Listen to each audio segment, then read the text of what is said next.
Hai, Assalamualaikum dan salam sejahtera.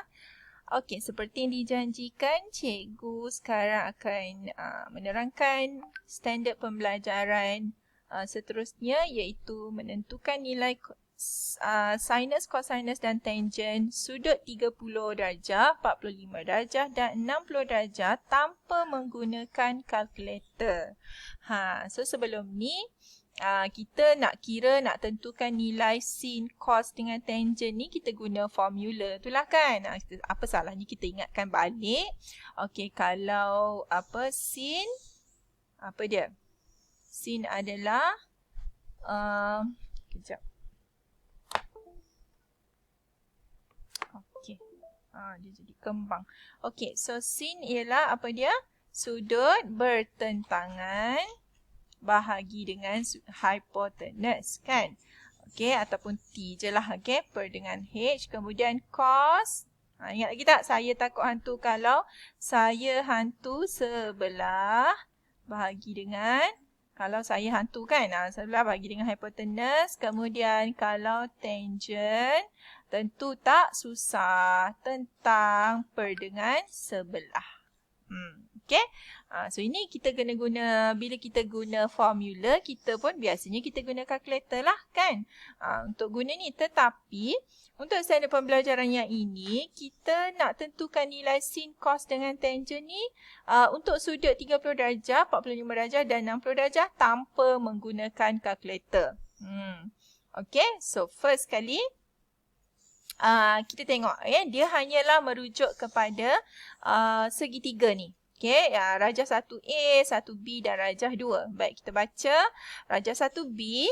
Ni dulu. Okey, rajah 1B merupakan separuh daripada segitiga sama sisi PRS. Mana segitiga PRS? Ni, rajah 1A. Okey, dengan panjang sisi PQR. Okey, PQR ni kat sini. PQR. Panjangnya ialah 2 unit. Nampak tak? So, dia dah bahagi separuh-separuh ni. Maksudnya 1 unit, 1 unit. Rajah 2. Okay, rajah 2 pula ni. Menunjukkan segitiga sama kaki. Okay, nampak tak sama kaki? Ni 1, ni 1. KLM. Okay, so KLM. Baik. Okey, jadual di bawah menunjukkan nilai-nilai bagi nisbah trigonometri bagi sudut 30 darjah, 45 darjah dan 60 darjah yang boleh dihitung tanpa menggunakan kalkulator. Okey, so berdasarkan rajah 1B dan rajah 2. Okey, so kita tengok kita perhatikan dekat mana sudut 30 darjah. Mana? Okey, kat situ sudut 30 darjah. Kemudian kita ada sudut 60 darjah. Situ. Okey, so ini dua sudut ni kita akan refer kepada rajah 1B. Seterusnya sudut 45 darjah kita akan merujuk kepada rajah kedua pula, rajah 2. Okey. So, okey, macam mana? Okey, kalau kita tengok dekat sini. Okey, untuk gambar rajah P segitiga PRS tu sendiri. Okey, rajah 1A ni. Kalau awak tengok dia punya nilai dia adalah segitiga sama sisi. Betul tak? Sama sisi. Maksudnya semua sama. Okey, PS 2 unit, SR 2 unit, PR pun 2 unit. Cuma dari segitiga sama sisi ni dia ambil separuh sahaja menjadi rajah 1B. Kan? Okey, so kat situ. Okey, jadi sebab itulah nanti barulah kita akan dapat sudut 60 dengan 30. Kalau tidak, untuk rajah 1A, sudut dia semua 60 lah sebab dia sama sisi kan. 60, 60, 60 jadi 180. So betul lah segitiga ada 180. Okey, tetapi kita ingat balik, kita nak guna sin, cos, tangent ni biasanya adalah melibatkan segitiga bersudut tegak. So kalau segitiga sama sisi tadi, rajah 1A tu, tak boleh lah kan sebab dia tak ada sudut 90. Jadi dia ambil separuh. Separuh tu adalah rajah 1B. Okay. Right. So sekarang ni macam mana? Okay. Tengok kat situ. Apa yang telah diberikan. Okey, maka QR kat sini adalah 1 lah sebab dia adalah separuh tadi kan. QR separuh sebab PR 2 jadi separuh dia adalah 1. Kemudian punca kuasa 3 okey, dia punya hypotenuse dia 2. Okey. Dia punya sudut yang dekat bawah tu adalah 1. Kemudian yang ni. Macam mana boleh dapat punca kuasa 3? Sebenarnya punca kuasa 3 tu sebenarnya dia dapat daripada teorem Pythagoras kan. Iaitu kalau kita nak cari SQ tu dia adalah hypotenuse dia SR kuasa 2. Sepatutnya macam inilah teorem Pythagoras kan. Dia akan tolak sebab dia adalah hypotenuse kan yang sisi yang paling panjang. Jadi dia akan tolak dengan QR kuasa 2. Okey, so SR adalah 1 kuasa 2 tolak dengan SR tu 2 tadi kan. Okey, 2. So ni 1. Okey. Jadi SQ kuasa 2 tu lah. Kemudian okey, 2 kuasa 2 adalah 2 kuasa 2 tolak dengan 1 kuasa 2. Macam mana tu? 2 kuasa 2 adalah 4. 1 kuasa 2 ialah 1 kan. Lepas tu kita nak tinggalkan SQ je. Kuasa 2 kita nak hilangkan, kita buat punca kuasa kat sini. Kan? Jadilah punca kuasa 3. Sebab tu kita dapat kat 4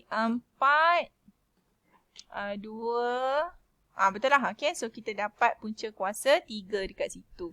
Okay. Tapi kita tak perlu pun nak tunjukkan guna teorem Pythagoras. Cuma cikgu tunjukkan kenapa dia ada punca kuasa 3 kat situ. Sedangkan dekat rajah 1A tak ada pun dia bagi kan. So macam mana dia boleh dapat tu sebenarnya daripada teorem Pythagoras. So awak tak perlu tunjukkan macam mana dapat. Cuma awak kena ingat sahaja. Kalau bawah tu 1, hypotenuse 2, yang menegak tu adalah punca kuasa 3. Okey. Kat sini cuba baca kat sini sikit. Buletin ni. Buletin ni dia kata cert. Cert ialah nombor tak nisbah. Tak nisbah bukan pecahan lah. Dalam bentuk punca kuasa seperti punca kuasa 2, punca kuasa 3 dan punca kuasa 17. So punca kuasa 3 dibaca sebagai cert 3. Kalau cikgu tersebut cert 3 tu kamu tahulah dia adalah punca kuasa 3. Okey, baik, so punca kuasa 3, okey. So untuk KLM ni, satu-satu dia sebenarnya sama juga macam mana dia dapat punca kuasa 2 kat sini adalah punca kuasa 1 kuasa 2 tambah 1 kuasa 2 and then kita punca kuasakan, dia jadilah punca kuasa 2. Teorem Pythagoras, tak perlu tunjuk lah, okey. Oh, ada dekat sini dia dah bagi. Okey, dia bagi kat sini. KM ni macam ni dia dapat apa? 1 kuasa 2 tambah 1 kuasa 2 dapat punca kuasa 2. QS tadi pun yang cikgu dah tunjuk tu. SQ ke QS ke samalah. Okey, so ni cara dia sama yang macam cikgu buat tadi. Okey, baik. Alright, so jadi kat jadual di bawah menunjukkan nilai-nilai bagi nisbah trigonometri bagi sudut 30 darjah, 45 darjah dan 60 darjah. Okey, jadi kita ingat balik tadi kan, sin theta adalah sin macam mana sin? Sin sudut setentang mana? Okey, rajah 1B sebab 30 kat sini. Sudut 30 kat sini. Jadi dia kata sin adalah bertentangan iaitu 1 per dengan hypotenuse iaitu 2. Okey. Selesai. Okey, macam mana kalau cos 30? Cos 30 bersebelahan, bersebelahan mana? Punca kuasa 3 bahagi dengan hypotenuse. Mana cikgu ni kat bawah ni lah, punca kuasa 3 bahagi dengan hypotenuse. Bukan ini. Bukan. Okey, kemudian untuk tangent adalah bertentangan which is 1 bahagi dengan bersebelahan punca kuasa 3 atau sert 3 tadi. Okey. So ni dapatlah untuk sin 30 darjah, cos 30 darjah, tangent 30 darjah. Kalau yang 60 sama juga cara dia. Kalau sin maksudnya bertentangan, cikgu padam. Bertentangan, ambil yang ni pula. Okey, bertentangan Boy color dia. Okey, punca kuasa 3, kemudian bahagi dengan hipotenus lah 2. Nampak tak kat situ? Tak boleh lah besar sangat dia punya tulisan. Okey, punca kuasa 3 bahagi dengan 2. Kemudian yang seterusnya adalah cos. Cos 60. So cos 60 bersebelahan iaitu 1 bahagi dengan hipotenus. Sama kan? Okey, kemudian tangent. Tangent bertentangan punca kuasa 3. Okey, bahagi dengan bersebelahan. 1. Jadi sebab bahagi dengan 1, sebab tahu awak nampak kat sini dia ada punca kuasa 3 sahaja. Okey. Alright. So seterusnya sama juga untuk 45 lah. Okey, sama juga cikgu buat tadi 45. Cara dia kena tengok macam tu. Okey, so okey, jadi inilah dia. Ni adalah dia. Kena ingat. Kena ingat. Okey, so sin theta, sin 30 1/2. Sin 60 punca kuasa 3 sek 3/2. Sin 45 1/2. Macam tu Okey, so ni kena ingat. Jadi, kena ingat lah. Kalau tak ingat, susahlah sikit. Okey, so dia macam ni lah. Okey, contoh dia kalau nak buat macam mana. Okey, contoh soalan dia tanya hitung nilai berikut tanpa menggunakan kalkulator. Bila dia kata tanpa menggunakan kalkulator, kita kena tunjuklah jalan kerja dia tu kita menggunakan jadual di atas tadi. Oh, mak kau. Okey, jap. Jadual di atas tadi. Yes. Okey, so kita tengok. Sin 45.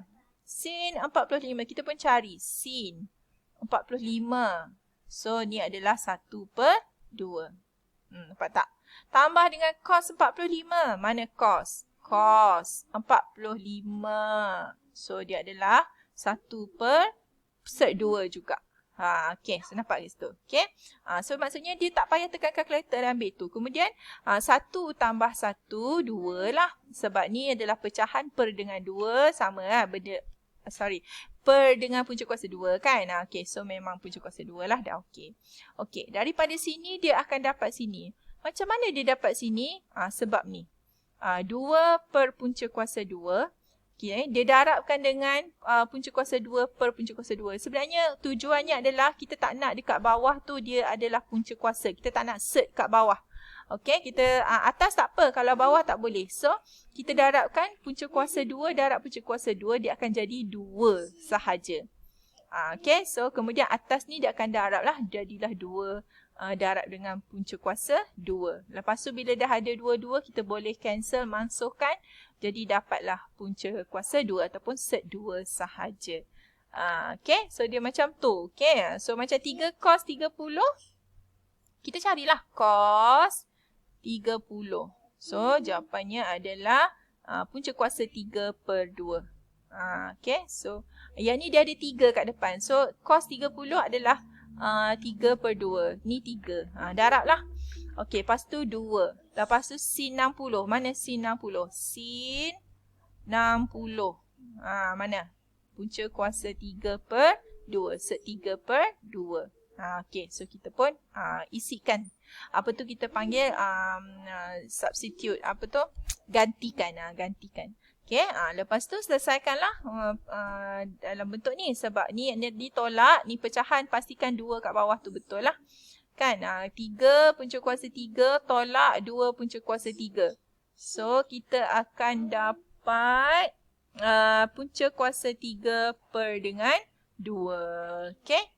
Dan seterusnya lah untuk C juga. So, diganti-gantikan macam tu sahaja. Okay, so itu sahaja. Kemudian cikgu nak awak lengkapkan modul matematik kamu tu. Kejap. Modul matematik muka surat berapa?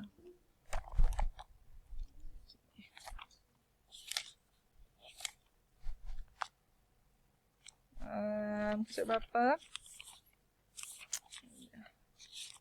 Okay, so muka surat 67 sehingga muka surat 68. Okay, yang bahagi 14, 15 tu sebenarnya ada je dalam buku teks tapi tak buat pun tak apalah yang itu ya. Okay, buat dulu untuk sampai soalan 13. Okay, sampai situ dulu. Okay, Assalamualaikum. Bye.